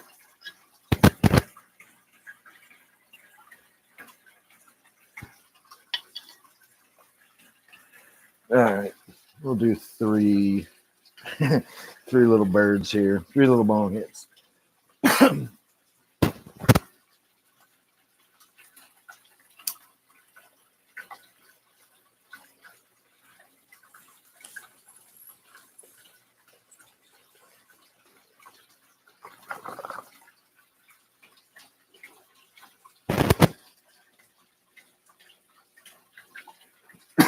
All right, we'll do 2 for now, and then we'll hold off on that 3rd one for a minute. I just poured bong water out of my carpet when I leaned forward. Hang on, let me dump it down in the pond. So all the ice cubes have melted down, and now the water is too deep. Fortunately, I have a pond right here that I can do this in.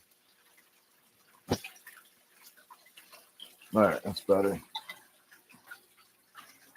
But I still poured friggin' bong water on my floor. Fortunately, it was a fresh batch tonight. It's not like it was some old nasty water. I just refilled it before we went live, so it won't stink too bad. But I had done several bong hits through it. And you do any, single bong hit through water, and that water now is nasty. So I can smell it. So let me go get a paper towel and try to sop some of it up at least. Feed the little shrimp tank.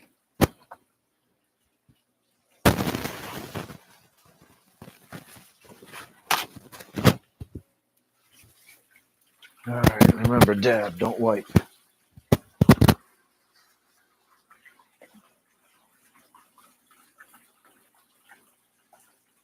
No, I got some of it out.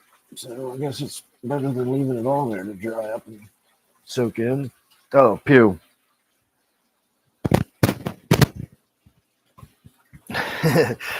That'll never outstink my if you heard my story about dumping my bong water in the heater vent at my high school, when I told that story that one night, that stink was so stinky stink. Oh my God. That was foul. I don't know what possessed me to do that, other than being a stupid teenager and not having a fully developed brain yet. That's probably had something to do with it. All right, let me see where I am.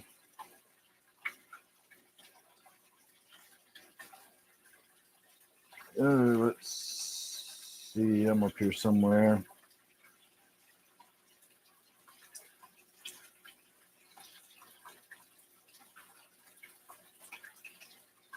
TK Tropicals, how are you?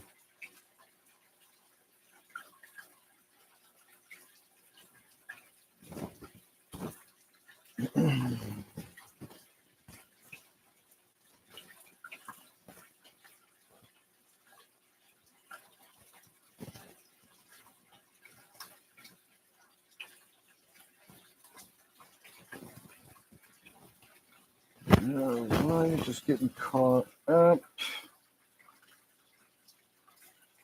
Is the mic starting to get scratchy again?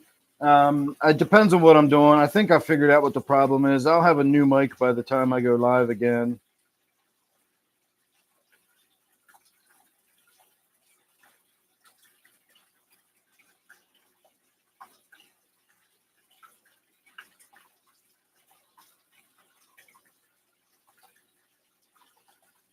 All right, I am caught up. So give me half a minute here, and I'm going to come around and sit down for the last little bit of the shoe, the really big shoe.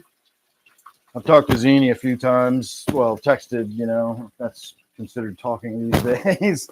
I was interacting with Zini the other day, and a couple times now. I've basically told him, like, I got to go get ready for the live stream or whatever. And I always tell him that I got to get ready for my really big shoe. And I know damn right well he has no idea what I'm talking about. He has no idea that I'm making a reference to anything. I think it's just kind of funny. I think older people obviously get the reference, but I don't think the younger people do, because I'm doing a deep cut there, going way back for the really big shoe. All right. And speaking of Ed Sullivan,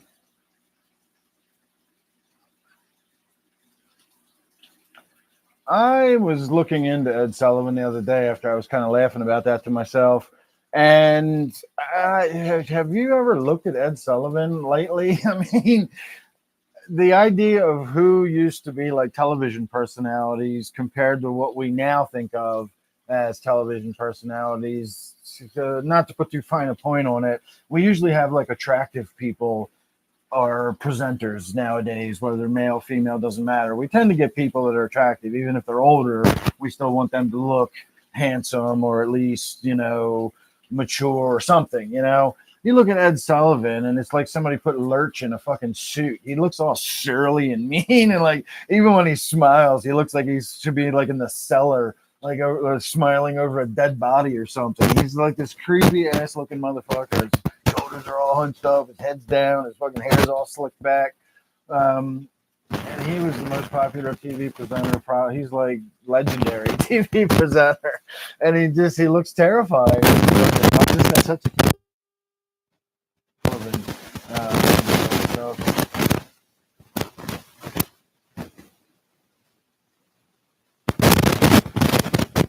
All right, I got enough. 15 minutes, and then I'm going to wind it down tonight, unless anybody has anything specifically in mind. I am going to finish that third bone hit that I set aside for myself while I wait. Anybody want to share any Ed Sullivan memories? Does anybody have any Ed Sullivan memories?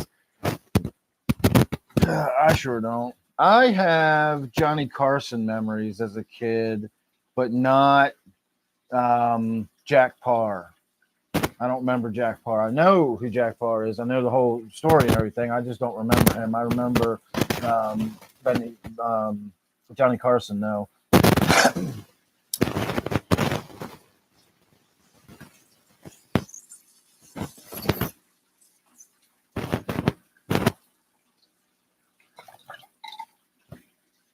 And I definitely don't remember Ed Sullivan.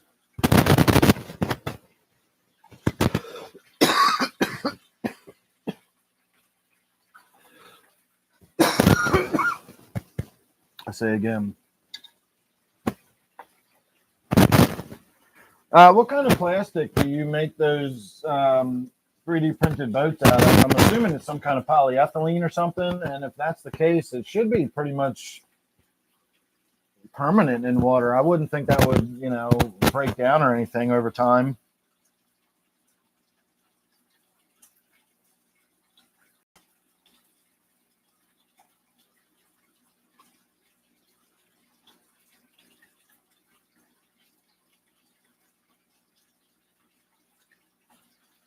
I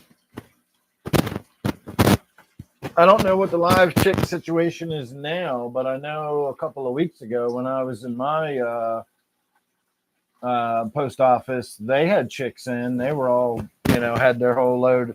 If you look back, there's like a whole history of the U.S. Postal Service delivering spring chicks every year. And this year, twice I was in there, and they had just gotten loads of chicks in.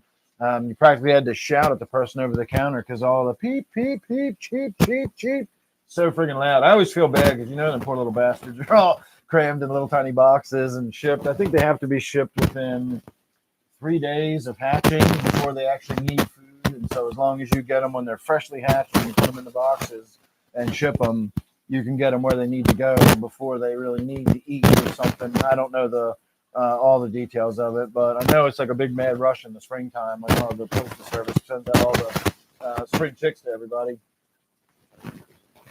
They're still doing that. I think it's several times a year they do that. Is it just in the spring, or do they do that throughout the year? I don't know. I don't know that part.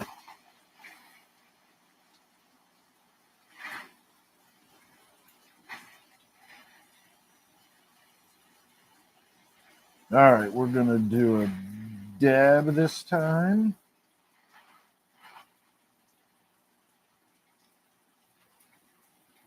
And I'm going to get it nice and hot because the last couple times I was doing dabs, they just didn't seem like they were the right size. This ought to do it.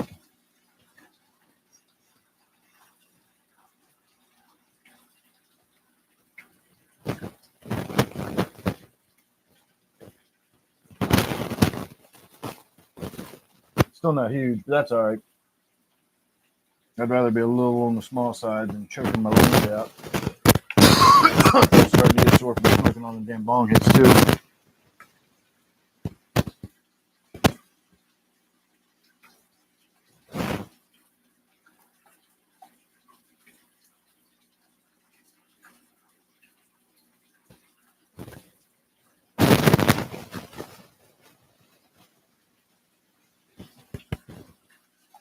Sound went out. The mic's still showing that there's sound.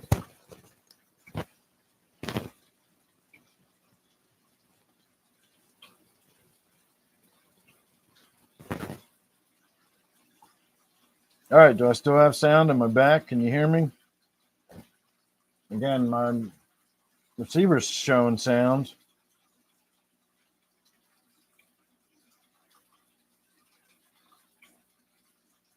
All right. Yeah, I'm going to order a new mic. That's got to be what it is. All right. The reason that you can get farm fresh eggs and you don't have to refrigerate them, it's the same reason they don't refrigerate eggs in Europe. The way we handle our food is completely different than they do in other places. And eggs get washed down with like a detergent, and they're like natural fresh eggs have a waxy coating on them that allow them to breathe, but it keeps the bacteria out. And so a fresh egg from the farm doesn't have to be refrigerated because no bacteria can get into the egg. Factory eggs that we get from the big manufacturers, they're washed so thoroughly that they wash that waxy coating off, and the shells are permeable to bacteria. And if we left our eggs out, they would last a while, but they don't last the way they last if you don't fuck with them the way we do. So for food safety reasons, we have to refrigerate them.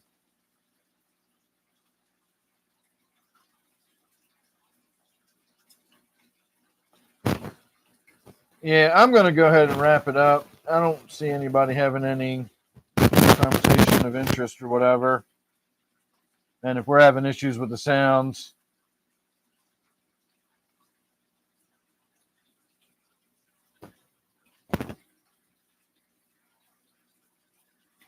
yeah, exactly. It's just when they get washed down that thoroughly,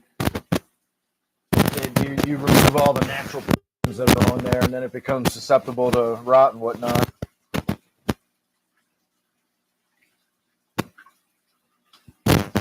All right, I'm going to wrap it up anyway. I'm going to go upstairs and order a new... Ouch, I just kicked myself in the shin with my mic stand.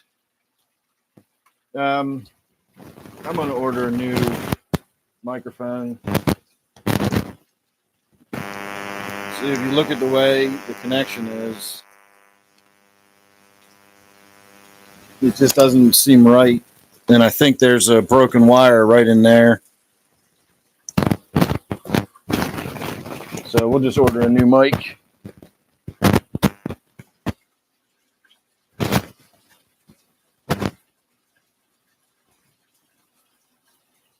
Yeah, I think I got a broken wire. We'll deal with it. I'm going to go ahead and wrap it up, everybody. Yeah, it probably is a broken wire. And if I jiggle it just the right way, it touches. But 5 minutes from now, I'm going to move again and it's going to not touch. And we're going to get a staticky, broken up signal. So I'll just order a new one. And when I come back on Wednesday for my member stream, we'll have a new mic and hopefully it will sound better. I just got to make sure I get the right one. So, all right, everybody, thanks for watching. Hope you had a good time tonight, and I will see you all real soon. Good night.